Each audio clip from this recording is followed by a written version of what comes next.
All right, welcome back to Super Bowl Radio Row in New Orleans, Super Bowl 59, Chiefs Eagles here on Talking Ball with Pat Leonard on the Believe Network.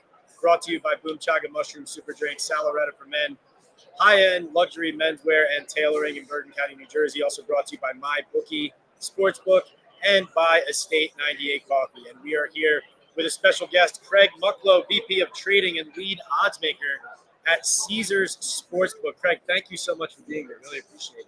Pleasure. Thank you. So what kind of action's going on here? Because a lot of the talk around the odds and around the betting of this game has been the line started in a certain place and hadn't moved much. So why is that? And then what movement have you seen lately? There's usually two levels of way the market moves. So either we take a couple of seven-figure bets and that will move our number based on liability, or we'll see a run of sharp action of certain customers that we highly respect. And that doesn't necessarily have to be seven figures. It could be $1,000 for a win.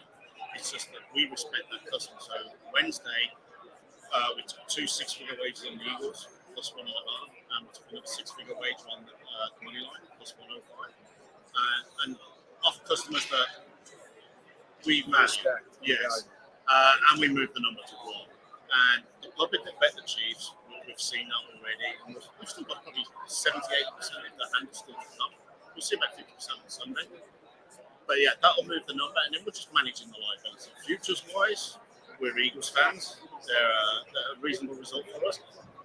Usually when you get a team that was in last year's Super Bowl, public like to bet them for the following year. And they're going for history, aren't they? So Right. Yeah, you could bet plus 580 now for 4 points. Right. It's never happened. That's crazy. Yeah.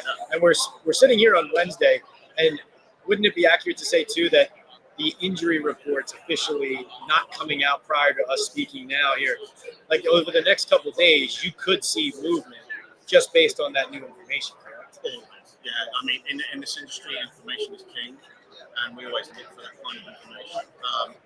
Somebody might tweak a hamstring in practice, or different play calling types of things, maybe a trick play or something. People get that kind of information and you start seeing it.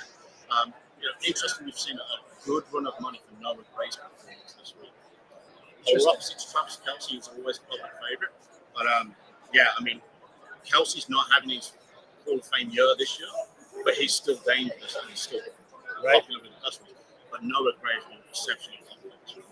Interesting. All right, so I have to ask you the general question I've always wanted to ask someone in your position is, how do you guys do it? So in other words, I'm watching, let's say it's hypothetically say it's Chargers Broncos, and let's say the line starts at 5.5, and the Broncos take a 30-point lead, and it still ends up at the end right along the number. You have so many games you're watching as an NFL fan or a reporter in the business, and it's always amazing that people like yourself are able to that accurately handicap these games. What do you attribute your ability to do that to? Like, is it the wealth of information and a process that you have to filter it? Is it that you value the right customers and people who help guide that number from where you started to a certain number? How does it happen? Like, obviously, you can't tell us everything. Look, we put an opening number up. There's a multitude of people in the building that are experts. Yeah. We'll all come up with a number, and then we'll decide I'm right. And then we'll go with that number, and then the customers will tell me I'm wrong. So it's knowledge base, historical data. You're looking at current data as well and trends, and then 4 or 5 of us will get together and we'll especially when you're trying to put headlines up. When the schedule gets announced, we often will the first 17 weeks of the season. So it's then you're arguing about rankings and who's where and whatever. So you put your number up, and then the money tells you whether you're right or wrong. If you're not taking a bet straight away from the number, you're correct. But your first bet usually tells you when you're right. So that Noah Gray nugget you also dropped was interesting. What other popular offbeat bets are you seeing coming in on the game so far? For some reason, ever since I've worked for Caesars, our customers never get first touchdown scored. My first Super Bowl was the Rams and Bengals for Caesars, and Odell Beckham Jr. scored. I'm like, right, here we go. Right. Coin toss went tails. We lost that one. First touchdown score, we lost that one. We know this is not going to end well. DeAndre Hopkins at 33 to 1 first touchdown scorer is the one that biggest liability now. It's making you sweat. I'm thinking about it now. And it's always because like, he said he had a good start when he joined the Chiefs. It's been very quiet lately, especially with Hollywood Brown coming back. But for some reason, that person's usually get that right. So that's the one I'll be. Hopefully, it's when they're 13 years out. It's what big Eagles fans. I don't know if you followed it, but when Saquon Barkley scored the first touchdown in the NFC Championship game, one of your competitors, I'm not going to say who, their app stopped working.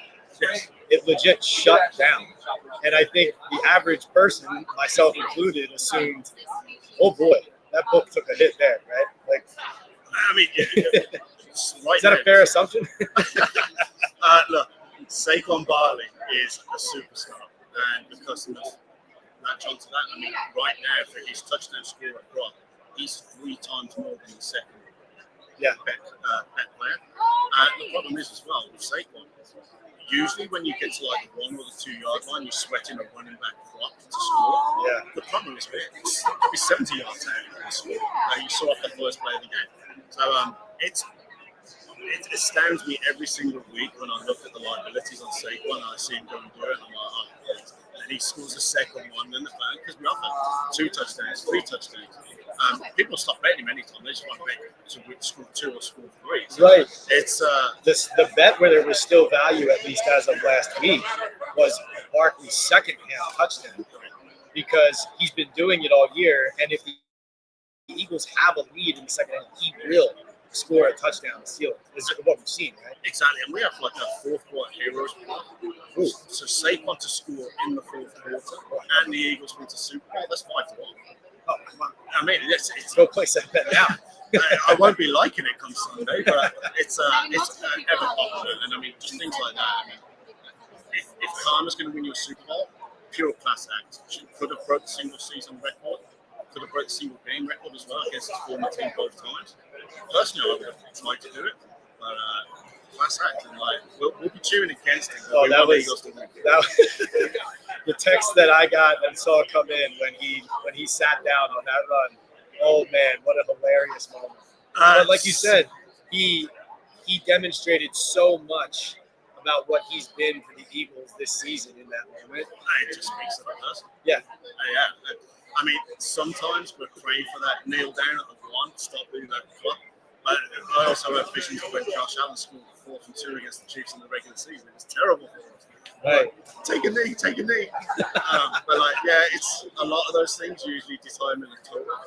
I think watching a game with someone in your position would be fun. No, it wouldn't be. Because you'd have to have headphones on to block out the expletives. Especially when there's a field goal kick to win or lose a game. That's, I mean, we saw the Bears this year. We really need the Bears to score a field goal against the Green Bay Packers, and he got blocked. Broncos against the Chiefs. We're like, please.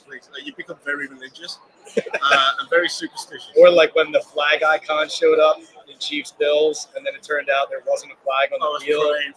Right? All right. Some quick sponsored segments brought to you by Boom Chaga Mushroom Super Drink. We ask our guests who will make the biggest boom impact on this game. So I guess let's go to maybe another bet that's coming in. Where do customers feel like there's an underrated player who's going to make a boom impact? I mean, you already mentioned Noah Gray for the Chiefs. Maybe it's a player like Saquon or Mahomes who is a frequent bet and the odds aren't as high as you would want them to be as a bettor, but they're just getting so much action because people are counting on it. Yes, the Saquon price is correct where we are on those markets. The one that always worries me is quarterback scoring touchdown. Yeah, and Jalen Hurts scores it often, so his price reflects that. But Mahomes doesn't run that often in the regular season. But as we've seen in the playoffs, he's a bit more mobile, and you've got 1 game left of the season, so you've got to go for it. It's the one you want to win. So that one always worries me because it's always a popular thing, and sometimes customers think because it's passing for a touchdown, you have to literally physically cross the ball on the ball. So that one will always be a big market. So last year we did Travis Kelce score a touchdown, and he's rumbling with, we've already lost to the left sideline, right? overtime cash for customers at 10 to 1. And we're like, oh, how can this get any worse? And then Travis Kelsey's running towards the end zone. I'm like, please, no, you're on your knees. Like, stop. By the way, when we're talking about these props, I didn't know this until I was told that Caesars generated the first ever prop bet. Yeah. Is that correct? It is correct. And actually, it happened here in the Superdome, Caesar Superdome. William the Refrigerator Perry. Yeah. The Bears had Walter Payton in the backfield. They did not need the fridge to score. We opened it at 20 to 1. He got bet all the way down to 2. He scored 3 times in the regular season. I was looking it up. And I'm old enough to remember the Super Bowl because I'm a Dolphins fan. Another year they were not there. Yeah. He got bet all the way down, but he scored 3 touchdowns that year, hence the prop, and that started the explosion of the props. And now it's like every year we're trying to outdo what we did last year. It's like trying to outmark these. It gets tougher. And I guess that was also, he had only scored 3, but he had scored 3, and his popularity as a name, the fridge, all that. Yeah. So the casual bettor, I guess, at that moment is like, sure, why not? I love the fridge, right? Why not? And that's kind of how it starts. And you can still bet that now. It's 22 to 1 this year. But it's For the fridge to score. No, that'd be 220 million. I'm still trying to work out how he got that 4-yard receiving touchdown because a 335-pound guy running a 4-yard route. Right. I'd be willing to do that. That's no doubt. All right, look good, feel good, play good. Brought to you by Sal Loretta for Men, luxury menswear and tailoring in Bergen County, New Jersey. A lot of times I ask my guests, who looks best walking into the stadium, the games. But I guess what bet to you, let's say from an odds maker's perspective, what bet looks best to you for the book? What bet looks like it's too tempting for me to stay away as the bettor, but it's not as likely to hit as the bettor would like? It'll be the Saquon anytime touchdown scorer. He's all on, and because he scored so often and done so well, it feels automatic. It feels automatic, and it's always the one where like it's the one that bails the book down. On the reverse side, the book never wants multiple different touchdowns because the same game parlays. So one of our most popular same game parlays this week. It's already in the 7-figure liability, and it's no great to score any time. Travis Kelsey and Patrick Mahomes, and those are huge odds. So we're always looking against that. And if Saquon's going to score all 5 touchdowns. Don't mix and match things. Right. Another interesting one to me that the odds are very good in the bettor's favor of value, and it just happened last game. I mean, I guess odds are it's not going to happen. It's Saquon and Hurts to each have 2 rushing touchdowns. That's a big one based on how they play and how they win. Again, it really depends on what the score is going into the 3rd and 4th quarter, right? That'll dictate a lot of it. All right, finally, Pat's Picks brought to you by MyBookie here. Craig, who do you think is going to win the game, Chiefs or Eagles? I'm a company man, so I want the Eagles. I did make the Eagles' favorite on my numbers, but the rest of the team completely ignored me, so I got overall. So interesting. That's interesting. Well, hopefully I'm right, and they can listen to me for a couple more minutes on Sunday night. But I'm usually right. Yeah, will you say I told you so, or you just like to sip another cocktail and just let everybody internalize it themselves at that moment? I walk myself. Yeah. All right. He is Craig Mucklow. He is the VP of Trading and lead odds maker at Caesars Sportsbook.